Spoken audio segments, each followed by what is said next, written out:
Say goodbye to confusing tutorials. I'm going to show you the easiest way to connect your custom domain to Squarespace. No tech skills required. Right now, you've probably just redid your site, or maybe you just bought a new domain name and you want to connect it to your site. But you're worried about, it being a tech heavy task and you don't want to risk messing it up and taking your whole site offline. No. So that's okay. That's why we're here. I'm going to show you how to do this right now. So we're going to start out in your Squarespace site. Now there are a few different ways to connect the domain, and I'm going to walk you through all three of them.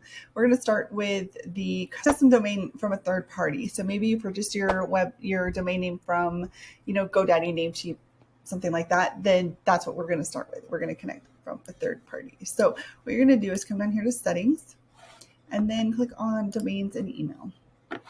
And then we're going to do domain. Now, here's where you got some options. Get a domain is to purchase a domain from Squarespace. I'm going to walk through that one in a minute. Use a domain I own is if you have already purchased a domain and you want to connect that. Now we're going to type in the domain that you want to use. And for today, I am going to use athomekiddo.com. And it is going to check to see if the domain can be used. So first option is to transfer a domain. And I don't recommend doing this unless you are not in a hurry to have your site up and running. This would basically transfer your domain from GoDaddy, Namecheap, whatever your third-party service is, to Squarespace. And you can totally do that if you want to house everything in one spot. But if you just want to connect it and get it up within the next day or so, I do not recommend doing this right now. So what we're going to do is connect a domain. So this domain is through Namecheap, so it's going to connect through Namecheap. Now, there's two ways to set this up as well. The first way is to use the setup wizard. Now, this wizard will walk you through the steps, but I'm going to go ahead and walk through them with you as well. So we're going to click Get Started. We're going to sign into Namecheap. I'm already logged in, so I'm going to hit Go to My Account. And then here is the name @HomeKiddo that we're going to use. And then now that we're signed in, we're just going to hit next. So what we're going to do now is open the domain dashboard in Namecheap and basically just copy and paste these two settings over there. So we're going to open that up.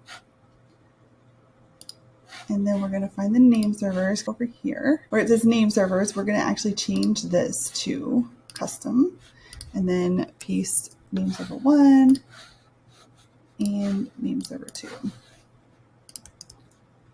And then hit the green check to save. Now, some of these steps may vary slightly depending on the third party that you're using. Like GoDaddy steps might be a little bit different than this, but for the most part, it's going to be the same. So now that those two are saved, we're going to come back over here to finish. And it says the domain connection is in progress. Now, it will usually say that it'll take, up to 72 hours, but it's usually done pretty quickly. This says 24 hours. So yeah, it's usually done pretty quickly. I don't think I've ever had it take more than an hour, if that long. So you should see that pretty quickly. So that's the first way to do it, with connecting it via the name servers. Now, I want to show you how to do it with the DNS settings. So what I'm going to do first is disconnect this one. I'm just going to click disconnect domain. Now I'm going to go back to use a domain I own.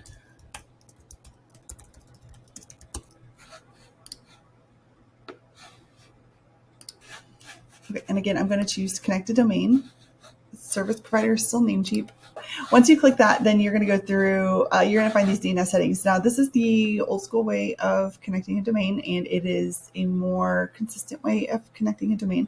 So I wanted to make sure that I showed you how to do this as well. So basically what we're going to do now is take all of this information and copy it over into Namecheap's DNS settings for the domain.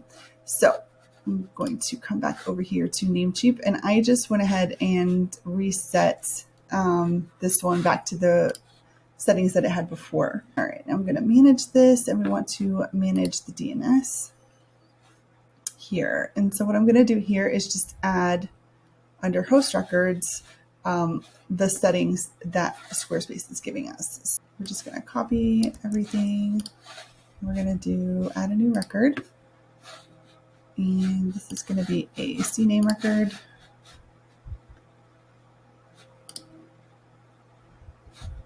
And then the host here, and then the target here, and then automatic. And we'll hit the green check after every one, and then you're just going to continue to add all of those records.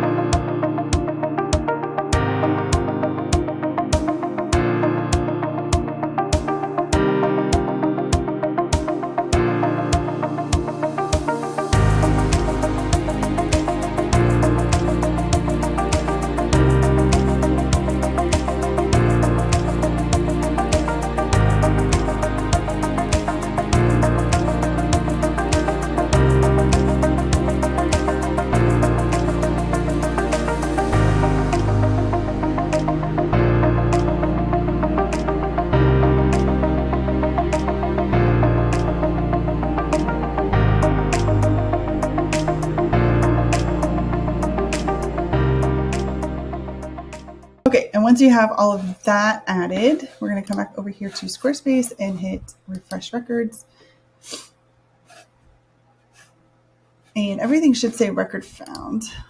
Oh, there we go. It might take it a minute. So just if it doesn't show up right away, hit refresh a couple of times. And then if it still doesn't work, then you might need to troubleshoot some things. But for the most part, it usually will go right through. So those all say record found. So now we are good to go. And the name at Home Kiddo now is directing. So once you're done and everything says record found, you're good with that one.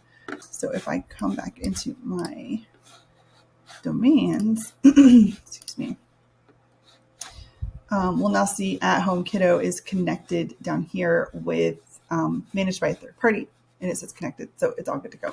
These are all domains that I have through Squarespace.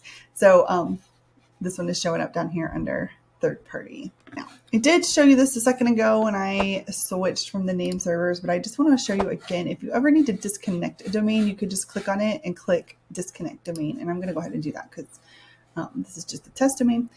So we're going to click disconnect here. And then now that domain is no longer tied to my website. It is available to be connected elsewhere. Now, the last thing I just wanted to touch on, just because we're here, is connecting a domain that you purchased through Squarespace. So that is also an option. And if you want to do that, you can choose get a domain here. And what this will do is walk you through selecting a domain. So if you decided that you wanted to purchase a new one, we'll just go with this one. That's a mouthful, but we'll use it for this test. You'll just click here. You would type in the name of the domain that you want. And then if it comes up and it's available, then you'll just click on it here in the list and check out.